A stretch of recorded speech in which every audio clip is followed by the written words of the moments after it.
ED Tamil நேயர் அனைவருக்கும் வணக்கம். இப்போ நம்ம பார்க்குறது வந்து Q&A செக்ஷன். பிடி shares 2024 please share the differences between ETF and index fund sir அப்படின்னு சொல்கிறாரு. ETF அப்படின்னு சொன்னீங்கன்னா exchange traded fund. Index fund அப்படின்னு சொன்னீங்கன்னா டிப்பிக்கலாக அது ஒரு மியூச்சுவல் ஃபண்ட். இண்டெக்ஸ் ஃபண்டுங்கிறது ஒரு மியூச்சுவல் ஃபண்ட். இதுக்கும் அதுக்கும் என்ன வித்தியாசம்? இப்போ என்கிட்ட டிமேட் அக்கௌண்ட் இருக்குது அப்படின்னு சொன்னீங்கன்னா நீங்கள் ETF ஈஸியாக வாங்க முடியும். அதுவும் ஸ்பாட் ப்ரைஸஸில் வாங்க முடியும். ஸ்பாட் ப்ரைஸில் யார் விற்கிறா யார் வாங்குறா அண்டர்லைங் அசெட் பொறுத்து மார்க்கெட் மேலே போகும் கீழே போகும், அதனால வாங்க முடியும். ETFல ஜென்ரலாக எக்ஸ்பென்ஸ் ரேஷியோ கொஞ்சம் ரொம்ப கம்மியாக இருக்கும். ஒரு 0.25 இருக்கலாம், 0.3 கூட இருக்கலாம். ஸோ இதெல்லாம் தான் அட்வான்டேஜ். புரோக்கரேஜ் இருக்குமா? கண்டிப்பாக புரோக்கரேஜ் இருக்கலாம். வாங்கும் போதும் புரோக்கரேஜ் இருக்கும், விற்கும் போதும் புரோக்கரேஜ் இருக்கும். ஸோ ETF பொறுத்தளவுக்கு எக்ஸ்சேஞ்ச் ட்ரேடட் ஃபண்டு நீங்கள் ஸ்பாட் ப்ரைஸில் டிமேட் அக்கௌண்ட்டில் வாங்க முடியும். சரி சார், இதை பற்றி சொன்னீங்க. அப்போ இண்டெக்ஸ் ஃபண்ட்னா என்ன? இண்டெக்ஸ் ஃபண்ட் அப்படிங்கிறது வந்து என்னென்னா it is a mutual fund. இப்போ for example Sensex 30 index fund அப்படின்னு சொன்னாங்கன்னா அதனுடைய அண்டர்லைங் இண்டெக்ஸ் பார்த்தீங்கன்னா அது ஒரு ETF தான். சென்செக்ஸ் 30 கீழே இருக்கிற ETF அவங்க இன்வெஸ்ட் பண்ணக்கூடிய அதே ப்ரொப்போர்ஷன் மார்க்கெட் கேப்பில் என்ன ப்ரொப்போர்ஷனில் இருக்கோ அந்த 30 கம்பெனிஸ்லாம் இன்வெஸ்ட் பண்ணுவாங்க. ஸோ அப்படி பண்ணும்போது இந்த மியூச்சுவல் ஃபண்ட் அதாவது இண்டெக்ஸ் ஃபண்ட் சென்செக்ஸ் 30 இண்டெக்ஸ் ஃபண்டில் எக்ஸ்பென்ஸ் ரேஷியோ கொஞ்சம் கூட இருக்கிறதுக்கான வாய்ப்புகள் இருக்குது. 0.5% இருக்கலாம். இதே வந்து ஒரு மிட் கேப் ஸ்மால் கேப்பாக இருந்தால் 0.65% கூட இருக்கக்கூடிய வாய்ப்புகள் இருக்குது. ஸோ இண்டெக்ஸ் ஃபண்ட் பொறுத்தளவுக்கு 0.65 எக்ஸ்பென்ஸ். அதோட ரொம்ப ரொம்ப முக்கியம், ஸ்பாட் ப்ரைஸ் உங்களுக்கு கிடைக்காது. NAV வந்து எவ்ரி பிஸ்னஸ் டே, என்னென்னைக்கெல்லாம் ட்ரேடிங் டே, பிஸ்னஸ் டே கூட கிடையாது, என்னென்னைக்கெல்லாம் ட்ரேடிங் டே இருக்கோ அந்த எண்ட் ஆஃப் டே NAV வந்து என்ன டிக்ளேர் பண்ணுறாங்களோ அந்த NAV தான் உங்களுக்கு கிடைக்கும். சரி சார், இண்டெக்ஸ் ஃபண்டில் என்ன ஒரு அட்வான்டேஜ் அப்படின்னு கேட்டிங்கன்னா இந்த வாங்குற விற்கிற புரோக்கரேஜ் வந்து உங்களுக்கு கிடையாது. ஜென்ரலாக வந்து இந்த எக்ஸ்பென்ஸ் ரேஷியோவில் அது வந்து கவர் ஆகிடும். ஆனால் STTன்னு சொல்லுவாங்க, செக்யூரிட்டி டிரான்சாக்ஷன் டேக்ஸ், அது கண்டிப்பாக சார்ஜ் பண்ணுவாங்க. அதே மாதிரி நீங்கள் ஒரு இண்டெக்ஸ் ஃபண்டில் வந்து நீங்கள் வந்து ஒரு மியூச்சுவல் ஃபண்ட் மாதிரி இருந்தால் ஒரு ₹100 கூட போடலாம், ₹500 கூட போட முடியும். ஆனால் வந்து இதே ETF-ஆக இருந்ததுன்னா அது என்ன யூனிட்னு சொல்லுவாங்க, அது யூனிட் வேல்யூ பேஸ் பண்ணி வாங்கணும். இப்போ வந்து ஃபேமிலி குரூப் 6601 அப்படின்றது வந்து ஒரு ஃபண்டமெண்டலாக ஒரு சிம்பிளான கொஸ்டின் கேட்டிருக்காரு.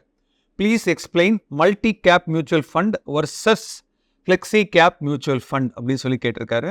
மல்டி கேப் அப்படின்னு சொன்னீங்கன்னாக்க அதாவது ஜென்ரலாக வந்து ஈக்விட்டி மார்க்கெட்டில் 3 விதமான கேப் சொல்கிறாங்க.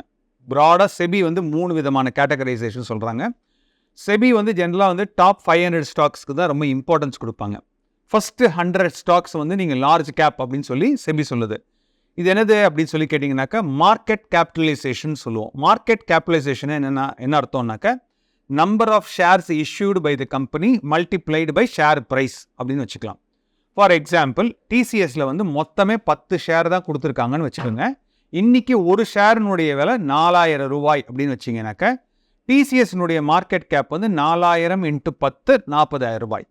இதே ஒரு SBI எடுத்துக்கலாம். SBIனுடைய ஷேர் வந்து 100 ஷேர் கொடுத்துருக்காங்க, இன்றைக்கி ₹700 வந்திருக்கு அப்படின்னு சொன்னீங்கன்னாக்கா 700 × 100 அப்படின்னு பார்த்தீங்கன்னா 70,000. ஸோ இதுதான் வந்து market gap of SBI.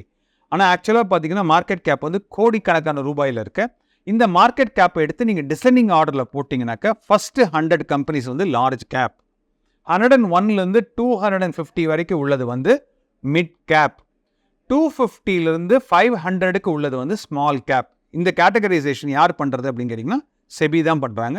Daily பண்ணுறாங்கன்னா டெய்லிலாம் கிடையாது. இதுக்குன்னு ஒரு ஸ்டாக் எக்ஸ்சேஞ்ச் NSEன்னு இருக்குது, BSEன்னு இருக்குது, எல்லோரும் சேர்ந்து இதுதான் இருக்குன்னு சொல்லுவாங்க. இந்த லிஸ்ட்டெல்லாம் வந்து 6 மந்த்ஸுக்கு ஒன்ஸ் வந்து சேஞ்ச் பண்ணுவாங்க, 3 மந்த்ஸ்க்கு ஒன்ஸ் கூட சேஞ்ச் பண்ணக்கூடிய வாய்ப்புகள் இருக்குது. ஸோ நீங்கள் ஒரு மல்டி கேப் ஃபண்டில் இன்வெஸ்ட் பண்ணுறீங்க அப்படின்னீங்கன்னா ஒரு ஃபண்ட் மேனேஜர், ஒரு மியூச்சுவல் ஃபண்ட் மேனேஜருக்கு என்ன ஒரு மேண்டேட் அப்படின்னு சொன்னீங்கன்னாக்கா நீங்கள் ₹100 கொடுக்குறீங்க அப்படின்னீங்கன்னா ₹25 வந்து கண்டிப்பாக லார்ஜ் கேப்பில் தான் போடணும், இன்னொரு ₹25 மிட் கேப்பில் தான் போடணும், இன்னொரு ₹25 ஸ்மால் கேப்பில் தான் போடணும். இந்த ₹75 போட்டதுக்கப்புறம் மிச்சம் இருக்கிற ₹25 எங்கே சார் இன்வெஸ்ட் பண்ணுவார் அப்படின்னு கேட்டிங்கன்னா அந்த ஃபண்ட் மேனேஜர் எங்கே வேணால் இன்வெஸ்ட் பண்ணலாம். லார்ஜ் கேப்லையும் இன்வெஸ்ட் பண்ணலாம், மிட் கேப்லையும் இன்வெஸ்ட் பண்ணலாம், ஸ்மால் கேப்லையும் இன்வெஸ்ட் பண்ணலாம். ஸோ இந்த மல்டி கேப் ஃபண்ட் யாருக்கெல்லாம் நம்ம ரெக்கமெண்ட் பண்ணுவோம் அப்படின்னு கேட்டிங்கனாக்கா ஜென்ரலாக வந்து ஒரு ஃபஸ்ட் டைம் இன்வெஸ்டர் வராரு, அந்த ஃபஸ்ட் டைம் இன்வெஸ்டர் வர்றவருக்கு எல்லா விதமான எக்ஸ்போஜரும் வேணும். அதாவது best of small cap, best of mid cap, best of large cap அந்த மாதிரி வேணும். அதே டைமில் அவருக்கு ரிஸ்க்கும் வந்து ஜாஸ்தியாக இருக்கக்கூடாது, ரிட்டர்ன் பற்றி அவர் கவலைப்படலை. அப்படிங்கும்போது இது வந்து ஜென்ரலாக மல்டி கேப் கொடுக்கறது ஒரு ஃபஸ்ட்டு டைம் இன்வெஸ்டருக்கு ஒரு அருமையான ஸ்ட்ராட்டஜின்னு சொல்லலாம்.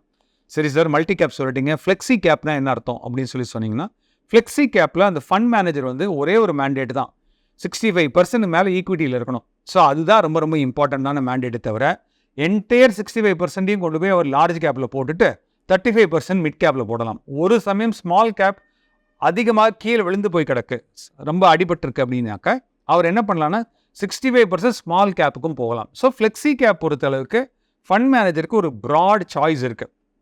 அதாவது மல்டி கேப் மாதிரி 25 கிடையாது. ஃப்ளெக்ஸி கேப்பில் ஃபுல் அமௌண்ட்டு கொண்டு போய் ஆர் 65% கொண்டு போய் ஒரு பர்டிகுலர் கேப் மிட் கேப்பில் கூட போட முடியும். மேலும் ஈடி தமிழ் சேனல்ல வரப்போகும் பிசினஸ் மற்றும் அது ரிலேட்டடான வீடியோவை பார்க்க உடனே கீழே இருக்க சப்ஸ்கிரைப் பட்டனை கிளிக் பண்ணுங்க.